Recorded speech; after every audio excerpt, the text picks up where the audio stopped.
All right, friends, brace yourselves for maximum cringe, because as we speak, Trump is hosting his latest cabinet meeting, and it's part clown show, part shit show, and part council meeting that you'd find either in North Korea or Soviet Russia.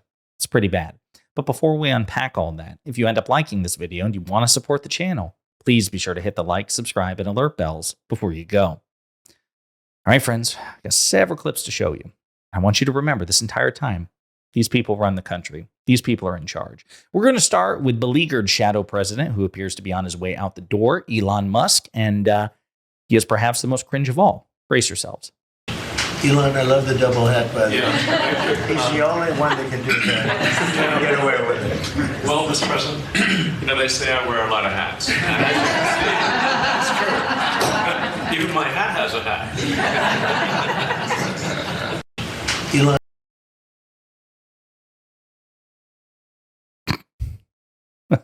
God, I don't even know what to say. He's just, if cringe were anthropomorphized, personified in a single meat sack, a meat suit, it's this guy. It's extraordinary. It really is. He is an innovator, an entrepreneur of cringe. We'll continue. But you have been treated unfairly, but the vast majority of people in this country really respect and appreciate you, and this whole room can say that very strongly. You've really been a tremendous help. You opened up a lot of eyes as to what could be done, and we just want to thank you very much. And you're invited to stay as long as you want. At some point, I guess he wants to get back home to his cars and his.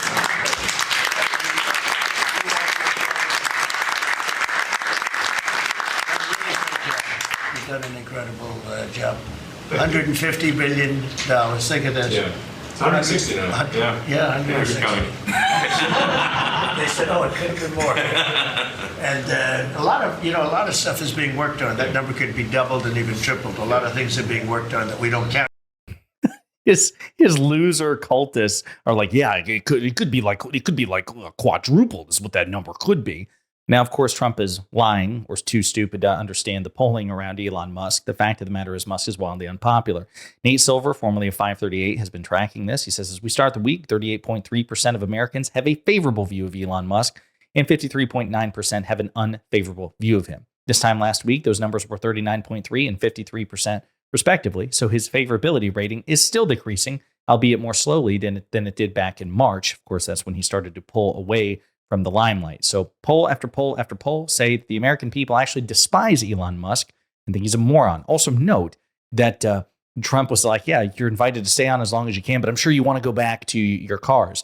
And that's the sort of thing that you do when you have a house guest and you gently want them to leave. Like, oh man, no, we're not pushing out. I'm sure you want to get back home to your girlfriend or family or dogs, cats, right? That is your way of trying to gently guide them out the door while not wanting to seem so blatant. So Trump is obviously wanting Elon Musk to leave, which is why he phrased it that way. Musk is probably too stupid to recognize it because he's socially awkward and he has no understanding of social niceties or decorum. Trump, of all people, has actually more understanding of that than Musk does. But yeah, it's very clear that nobody wants Musk in this administration anymore. He has outlived his usefulness. We'll play one other clip.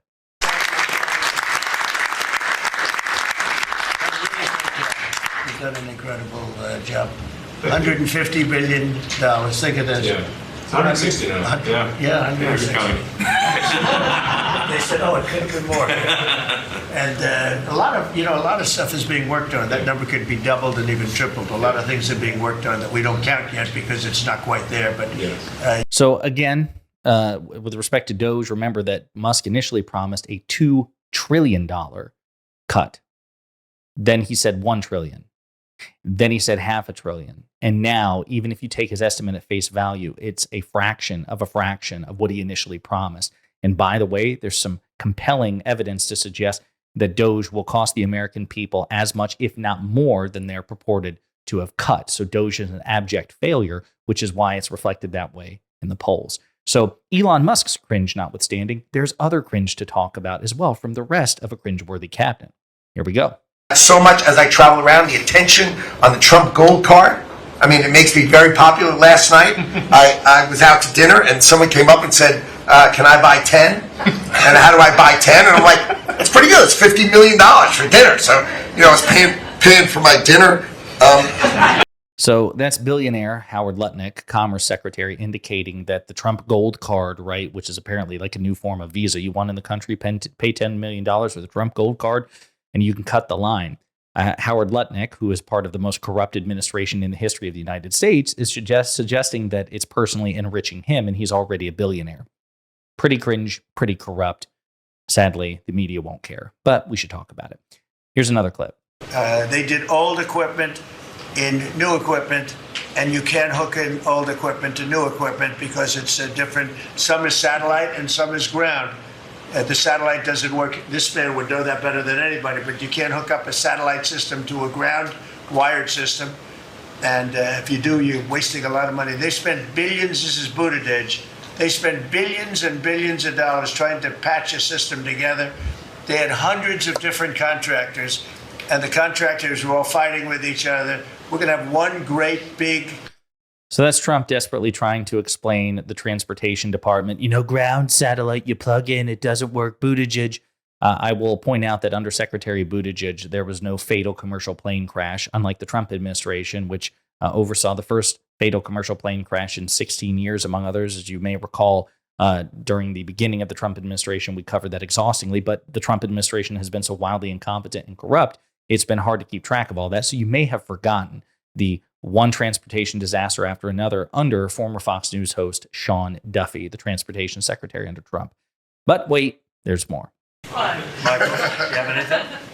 Mr. President, in the last 4 years, the world experienced a total lack of zero leadership under Biden. And then we've had 100 days of your leadership with respect, with strength, starting with there'll be all hell to pay if you don't let our people go. So that is the beleaguered National Security Advisor Mike Waltz, who ever since the Signalgate conspiracy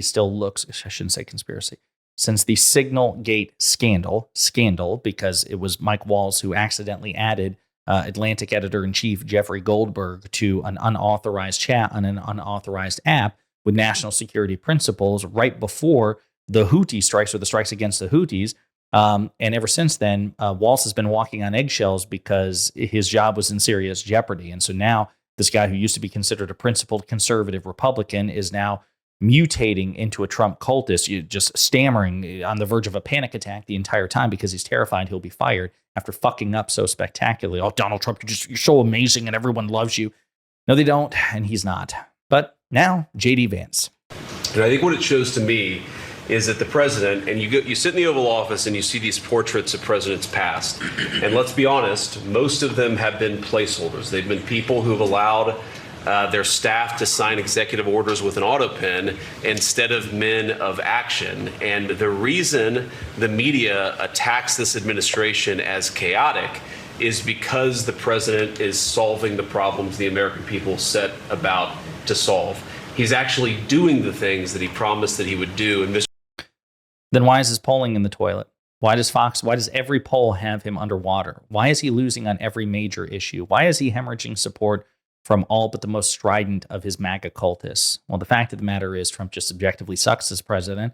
The American people are remembering that, which is why he is uniquely, historically unpopular with a historically disastrous first 100 days in office. And of course, it's pure cope from J.D. Vance. We'll continue. Pam? President, your first 100 days has far exceeded that of any other presidency in this country, ever. Never seen anything like it. Thank you.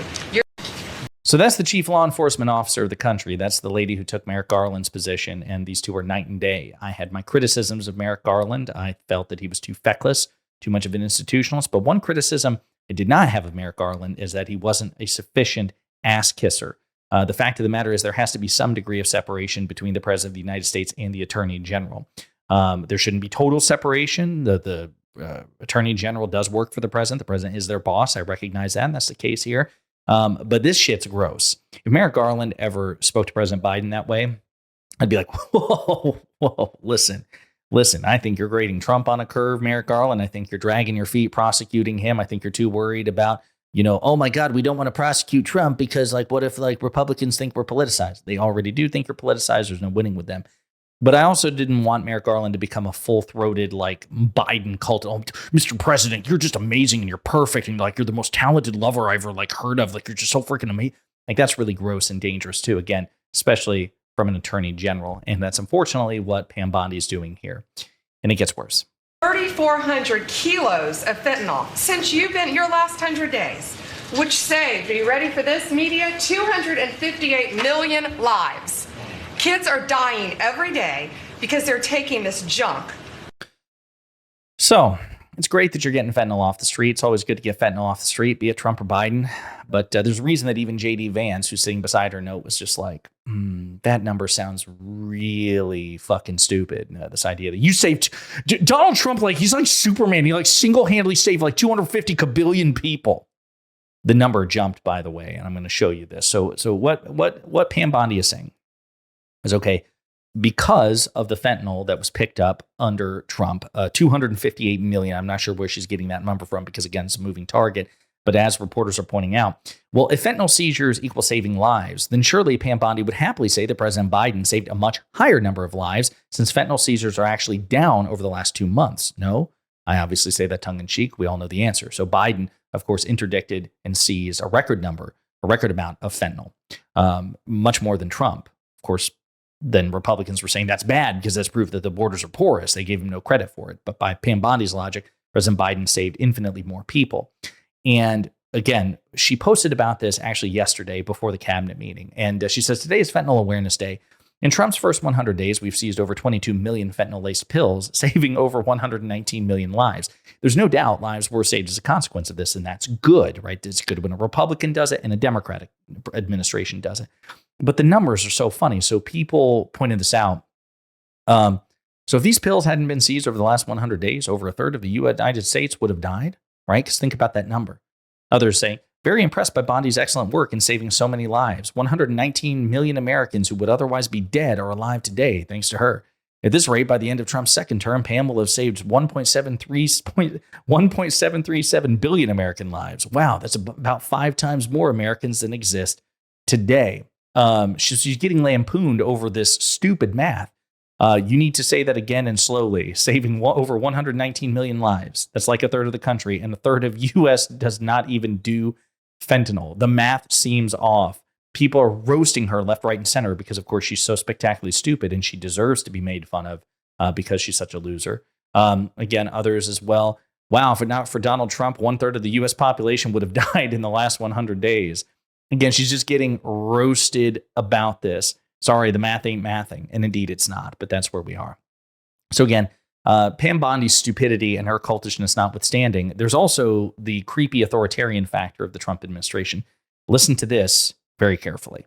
We've rescinded death penalty. We are now seeking the death penalty on cases. I'm signing death warrants.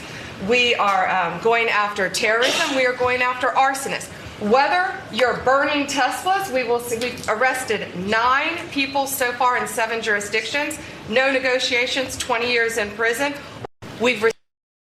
So she's gleefully saying, we've rescinded the death, because President Biden imposed a federal death penalty moratorium. We've rescinded it. We're actually we're seeking the death penalty. She's like frothing at the mouth. God, we love the death penalty so much. I'm actually signing death warrants. Sounds like a fucking comic book villain. Like, what are you talking? And again, even the rest of the cabinet's like, girl, chill. Like, they need sprayer with a spray. Like, chill. Why are you getting so excited over signing death warrants? Most people I know who support the death penalty don't even do it gleefully. They just think, listen, this person's a threat, and I think that they need to be, the taxpayer shouldn't subsidize their, long-term incarceration. And some people just, they do things which merit, death. And it's like there's usually a sobriety, I guess, associated, a somberness associated with it, because they understand how serious it is. And Pam Bondi is frothing at the mouth at the notion of killing people. It's really weird, really, really weird. I'm going to play 2 more clips because, again, this cabinet meeting is so gross. We're going to hear from puppy killer Christy Gnome, or AKA, I think she might be fascist Barbie. I got thinking about, some people called Caroline Leavitt fascist Barbie, but I think it might actually be Christy Gnome, because Christy Gnome is the one who's been going around LARPing, live action role playing. I'm attached. I'm like embedding myself in like a SWAT raid. I'm embedding myself in like this military operation. She's the one showing up in like 40,000 different outfits, and reportedly even DHS is like, girl, get out of the way. What are you doing? So this is Christy Gnome also trying to kiss Trump's ass. Amazing, and the aliens that they are deporting is incredible too. We've been working with all of them. The one thing that I want to point out is the fake news has been saying that Biden deported more people than you, and it's an absolute lie. And they're letting the Biden administration get away with manipulating and cooking the books. What they're counting for the Biden administration is every single person that came to that border that they processed and let into this country. They're allowing Biden to say that was a deportation. No, deportations are when you're expelled from the country, not when you're let into the interior. That's really stupid. And Christy Gnome is just saying stupid things here to try to make Trump feel better about the rate of deportations. Because believe it or not, the reporting is that the level of deportations we've seen under the Trump administration, which have been quite reckless at times, Trump's just not meeting his initial promise. Oh, we're going to have like 1 million deportations, and they're not able to do it, which is one of the reasons perhaps why they're being so reckless. And so Christy Gnome was trying to make Trump feel better about himself by missing the mark, despite missing his mark. And now we're going to conclude with EPA Administrator Lee Zeldon, who also is kissing Trump's ass in a weird way. Now, today is a special day for many reasons. The biggest reason why we're here is that this is the 100th day of the most consequential, historic first 100 days in the history of this country. Yeah, again, listen, I don't mind cabinet secretaries praising their boss.